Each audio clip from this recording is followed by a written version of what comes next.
London Tonight has secured the first television interview with a woman at the centre of the latest political storm to engulf Boris Johnson. We broke the news last night that the Mayor was writing to Bertha Joseph about her position on the London Fire and Emergency Planning Authority. And today we saw his letter being delivered to her home. This controversy involves claims about taxpayers' money being used to buy ball gowns.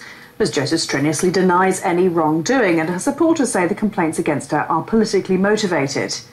Our political correspondent Simon Harris, who broke the story last night, spoke to her today. Bertha Joseph believes she's the victim of a political vendetta. In October, she was suspended by Brent Council over allegations she used £900 of charity money to buy 2 ball gowns. Councillor Joseph is also Vice Chair of London's Fire Authority, a job she could be about to lose. After weeks of pressure, Boris Johnson has told her she may get the sack. In an exclusive interview with London Tonight, she spoke about the growing storm she finds herself at the centre of. There's been an awful lot of bad press about me. Lots of Are you people... surprised?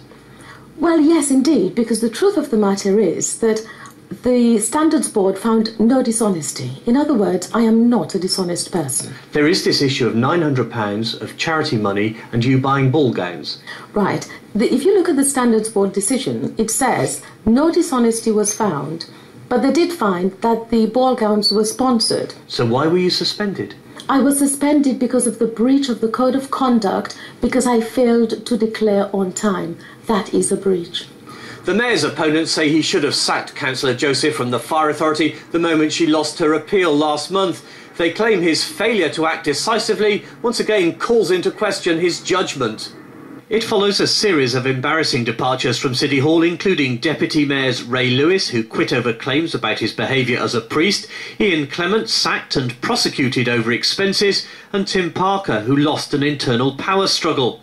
Another aide, James McGrath, was forced to resign over comments he made about black voters, while Olympic troubleshooter David Ross went because of his business dealings. I am ever so sorry. I am deeply embarrassed for Boris.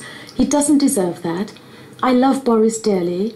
Councillor Joseph still has the support of some powerful Conservatives who believe she's being victimised for one reason. She's a former Labour councillor who defected to the Tories.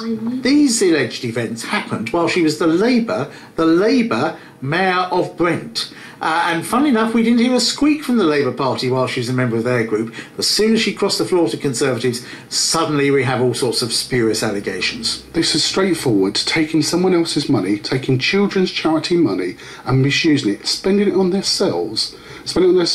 That's the issue. It's not about politics, it's about integrity of people in public office. In a letter delivered to her home, Boris Johnson has given Councillor Joseph 2 weeks to respond before he decides her fate. Simon Harris, London Tonight.